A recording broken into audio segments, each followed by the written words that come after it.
मैं एक रोटी लूं, गर्म से मुंह पे फेंक के मार दूं, ये खा पाए ना खा पाए मुझे इससे कोई मतलब नहीं है। भारत में नौकरी भीख में दी जा रही है, ऐसे समझ लीजिए।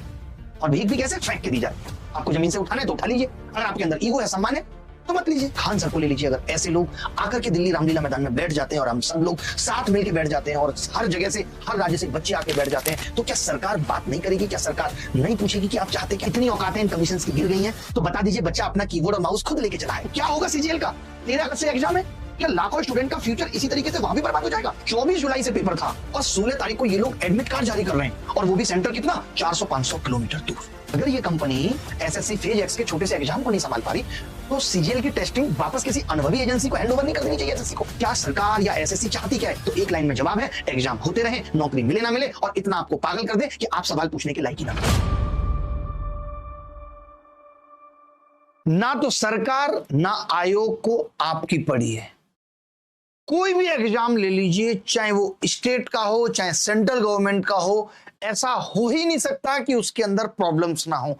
और ये प्रॉब्लम्स फॉर्म भरने से शुरू हो जाती हैं। मैं आपको बताना चाहता हूं कि सीजीएल 2024 का फॉर्म बहुत सारे हजारों बच्चों का नहीं भरा गया है। वो बच्चे लगातार अलग अलग शिक्षकों को मेल करते हैं, हम उन्हें कहते हैं कि आप एसएससी के ऑफिस चले जाइए, और वहां पे उनकी कोई सुनवाई नहीं हो रही, क्योंकि एसएससी आधार ऑथेंटिकेशन लेकर आई जिसमें बहुत सारे बच्चों की शक्लें ही नहीं मैच हो रही। आप तो जानते हैं ना, आप भारत में रहते हैं, कोई विकसित देश नहीं है। यहाँ पे आपकी शक्ल आपके आधार से कभी नहीं मिलेगी, किसी की नहीं मिलती, यहां तक कि शाहरुख खान की भी नहीं मिलती, हमारी कैसे मिलेगी? और इस आधार पे बहुत सारे बच्चों का फेस रिकॉग्निशन हो ही नहीं पाया और वो फॉर्म नहीं भर पाए। बच्चा ये उम्मीद करता है कि मेरा शिक्षक जब भी कोई प्रॉब्लम हो उस पे आके वीडियो बना दे। ओ, इस टीचर ने वीडियो नहीं बनाया, ऐसा कैसे हो सकता है? ये तो बस पढ़ाने में लगा है, ये तो बस कोर्स बेचने में लगा है। टीचर क्या करे?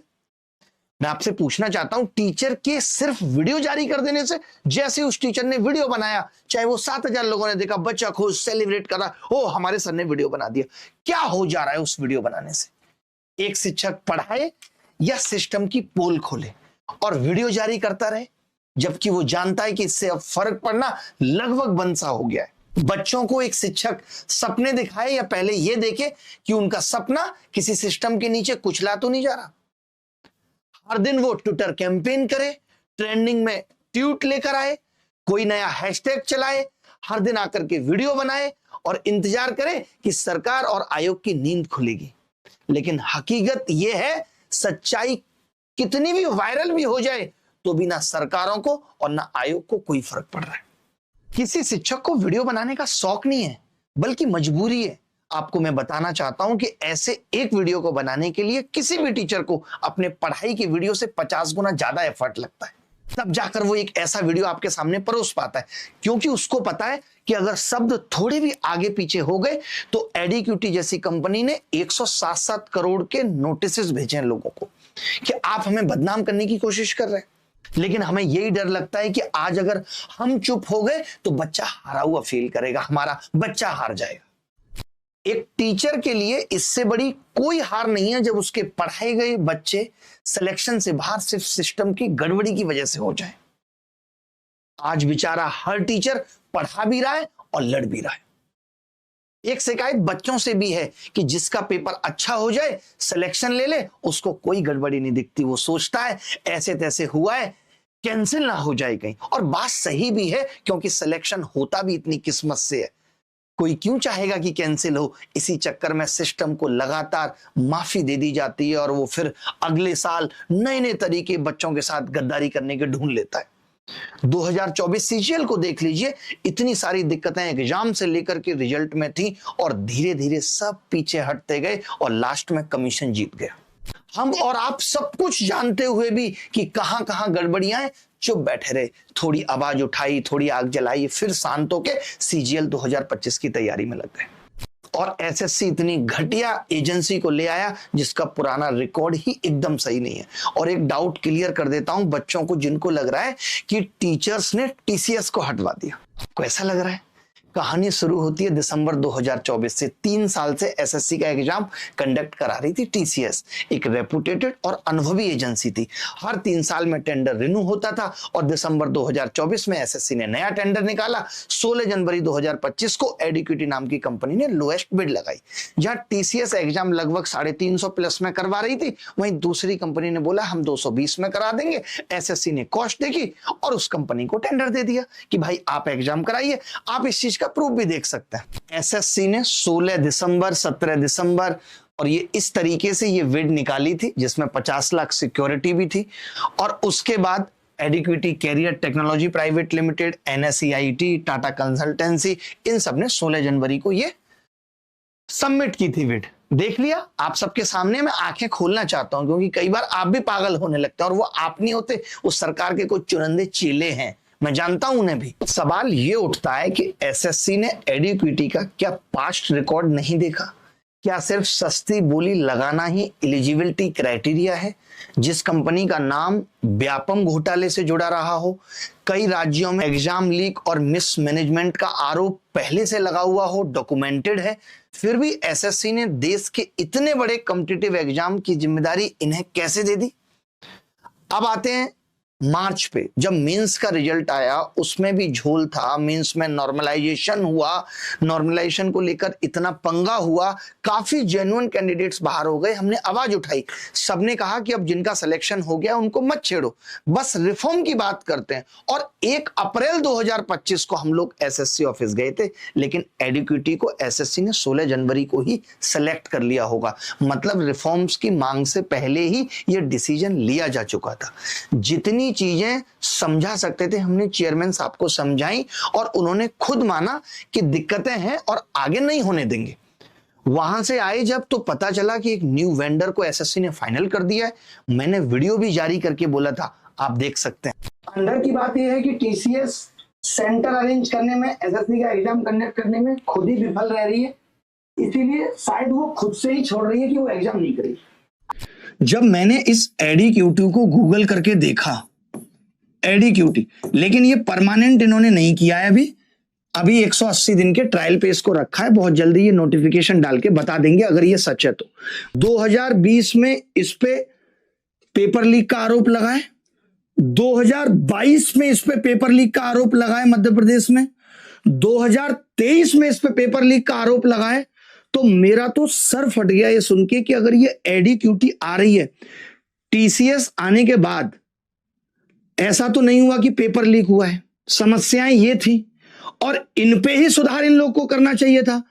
पूरी एजेंसी बदल देना और एक ऐसी एजेंसी को ले आना जो लगातार पेपर लीक का आरोप झेल रही है, ये कहां का न्याय है? फिर से 7 अप्रैल को चेयरमैन साहब से मिलना हुआ, जिन्होंने साफ कर दिया कि इसमें दिक्कत क्या है आपको, जो बिड जीतेगा उसको टेंडर मिलेगा। तब प्लान किया कि एक ऑफलाइन प्रोटेस्ट करते हैं और बच्चों से आने की गुजारिश भी की।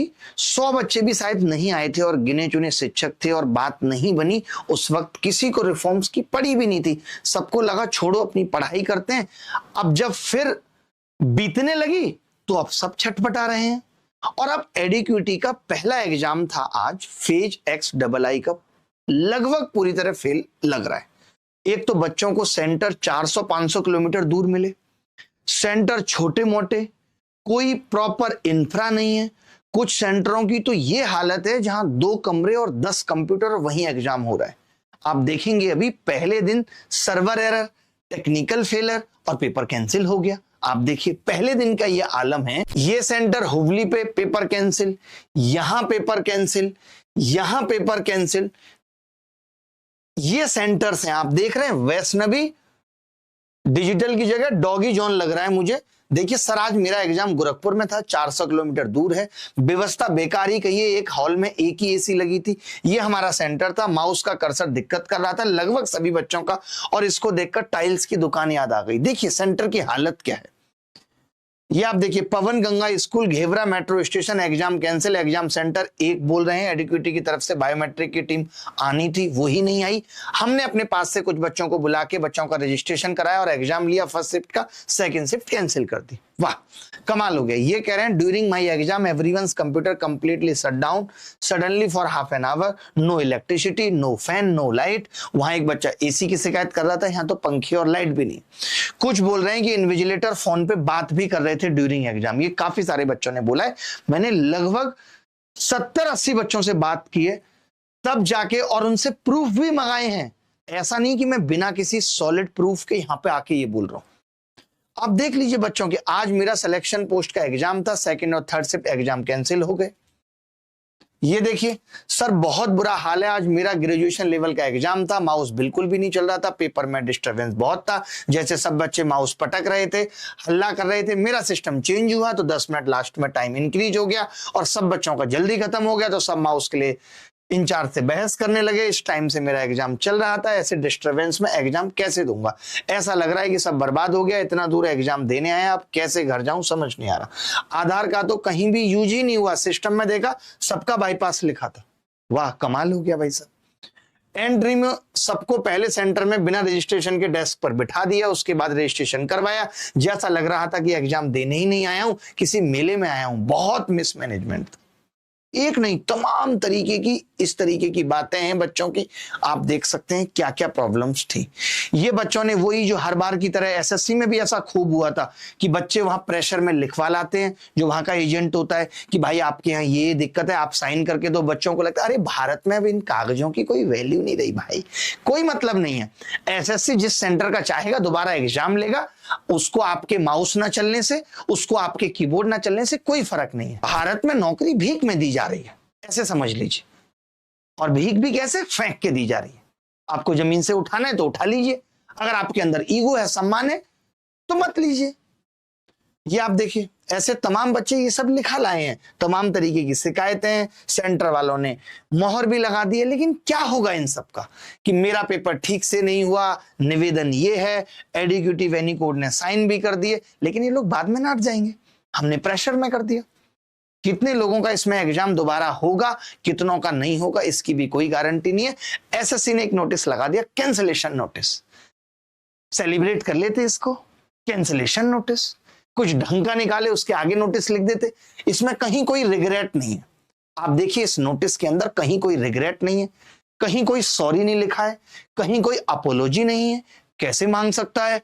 आयोग तो भगवान है, ये देश किसी की बाप की जागीर है, कोई सॉरी कैसे मांग सकता है बच्चों से? बस लिख दिया है कि all the candidates scheduled eight above centre will be rescheduled from, will be rescheduled, rescheduled होना चाहिए अगर पैसिव वॉइस है तो 28 तारीख से। इंग्लिश तक इनको ठीक नहीं आती, किन लोगों को इन्होंने भर्ती किया हुआ है। बस इन्होंने नोटिस निकाल दिया, बात खत्म हो गई। ये बाबूजी एसएससी की तरफ से थे, आप इनका वीडियो देख सकते हैं। 70 रुपए का पेन लगाया हुआ है जेब में बाबूजी ने, बेल्ट को इस तरीके से बांधा हुआ जैसे रस्सी से पजामा बांध रखा हो। ये क्या है, बच्चों का प्रेशर होता है तो उस वक्त बड़े तमीज में बात करते हैं। मैम नहीं आ रही भाई, उनका बुलाओ। नाम कहाँ गई? वो मैम नहीं आएंगी। क्यों? डर रही हो काफी देर से। ये बस किसी तरीके से बच्चों को टहलाने की कोशिश कर रहे हैं।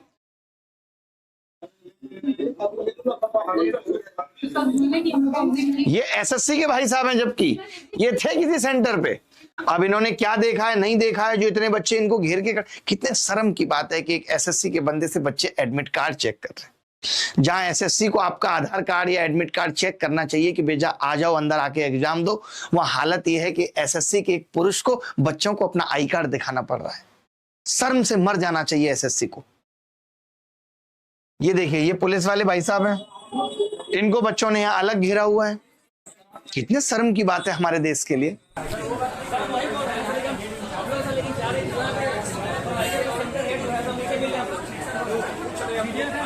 एग्जाम में दिक्कत हुई तो कुछ सरकारों के बिना पढ़े लिखे चेले कह रहे हैं टीचर्स नहीं तो बोला था रिफॉर्म्स लाओ, लो अब भुगतो।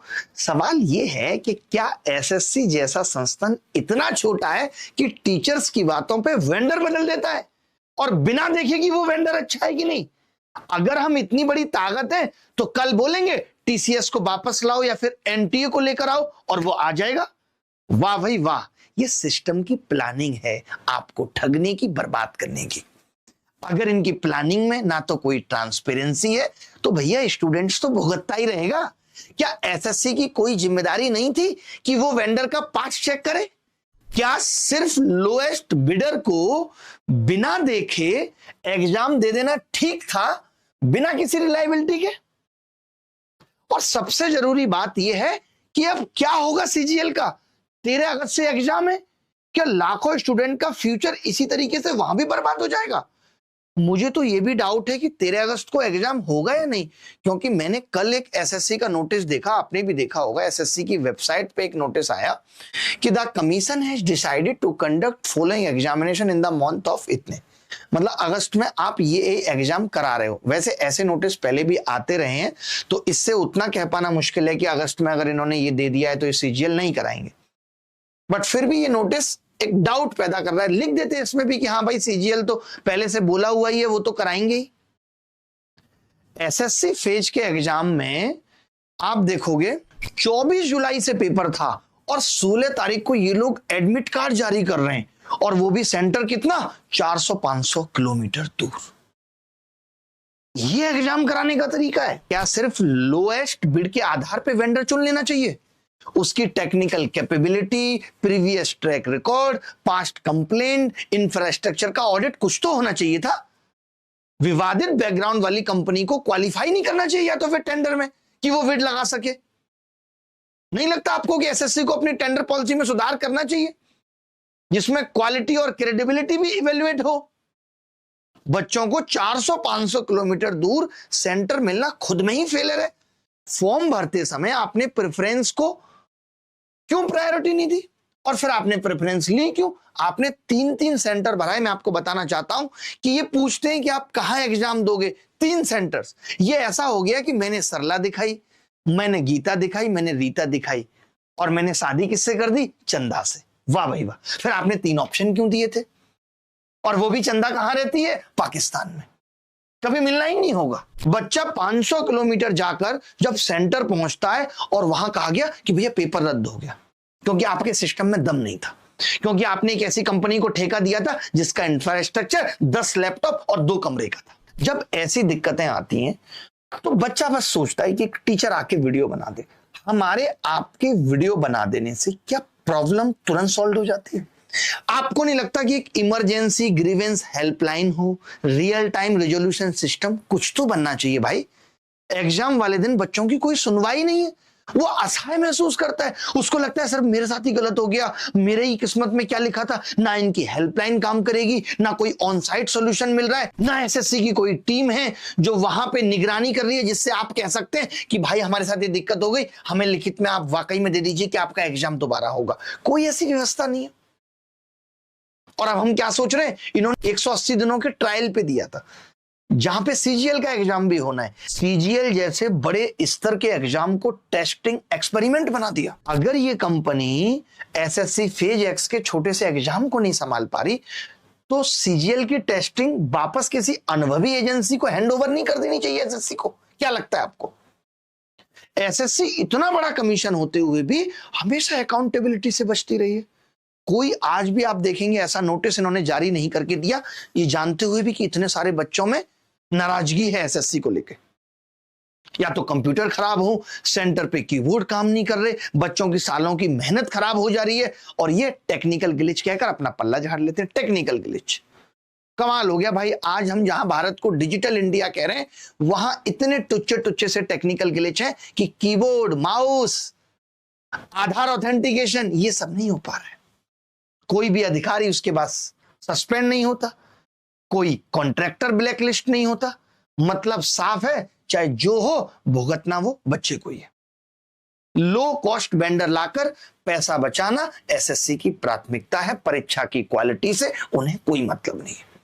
जहां टीसीएस 350 में एग्जाम करा रही थी, दूसरी कंपनी ने बोला हम 220 में करा देंगे, एसएससी ने कहा आ जाओ भाई। ऐसा लगता है कि सरकार का असली उद्देश्य नौकरी देना रहा ही नहीं है, बस परीक्षा कराते रहना है। हर बार फॉर्म निकालो, फीस लो, परीक्षा की तारीख दो, रिजल्ट तक बच्चों से अलग अलग तरीके से पैसा वसूलो, किसी ना किसी बहाने एग्जाम रद्द कर दो, सालों तक रिजल्ट मत दो। इससे दो काम क्लियर दिख रहे हैं सरकार के कि हम रोजगार दे रहे हैं, नौकरी देने की जिम्मेदारी बस टाल दी जा रही है ये कह करके कि इन प्रोसेस है, सब कुछ इन प्रोसेस है। सिस्टम चाहता है कि यूथ थक जाएगा, हार मान लेगा, जितना कंफ्यूजिंग प्रोसेस होगा, जितना डिले होगा, जितनी टेक्निकल प्रॉब्लम्स होंगी, युवा इतना मानसिक थक जाएगा कि वो फिर सवाल ही नहीं पूछेगा। धीरे धीरे सब घर बैठ जाएंगे और वही 5 किलो राशन में जिंदगी जीने का सपना देखेंगे। सबको पता है कि गरीब का बच्चा सरकारी नौकरी के पीछे भाग रहा है और वही सबसे कमजोर आवाज है। ना मीडिया दिखाएगा, ना सरकार जवाब देगी, ना एसएससी का कोई अफसर हटेगा, क्योंकि भुगतान करने वाला बच्चा तो अकेला है।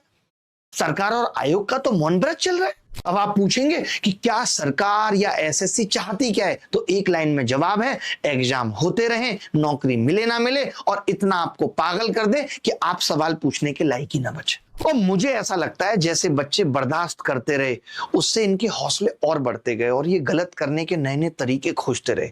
अब सिर्फ वीडियो जारी करने से कुछ नहीं होगा, ना होगा ट्विटर कैंपेन से। सुधार करना है तो चलिए दिल्ली, और सीधी बात होगी देश की सरकारों से। एक बार अगर पूरे देश से आप सबका साथ मिला तो सरकार, सिस्टम सब लाइन पे होंगे। ये देश किसी के बाप की जागीर नहीं है, मेरा भी है, आपका भी है, सबका भी है। आप गलत कब तक बर्दाश्त करते रहेंगे? हर जगह गड़बड़ है। रेलवे चले जाओ, एमपी एग्जाम चले जाओ, राजस्थान एग्जाम चले जाओ, यूपी एग्जाम देख लो, सालों साल भर्तियां नहीं आती, आएंगी तो पेपर लीक, रिजल्ट में गड़बड़ी, कुछ भी उलूल जुलूल सवाल